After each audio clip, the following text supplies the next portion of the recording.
Guys, kung ayaw mo ng quality na helmet na pwedeng gawing half face and pwede din gawing full face na mura lang, huwag kang bibili nito.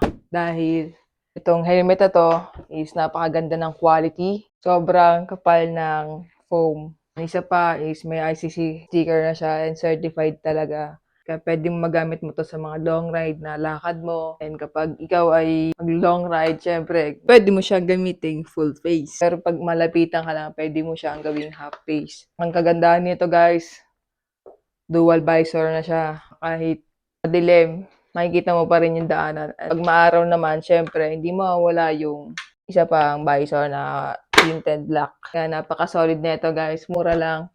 And syempre, kinagandahan dito guys, meron na rin siya nabasa ng hangin dito kaya sobrang mainit. Meron yan dito din.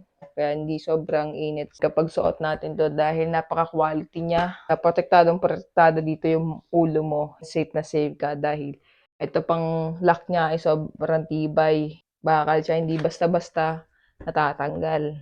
Napaka-solid.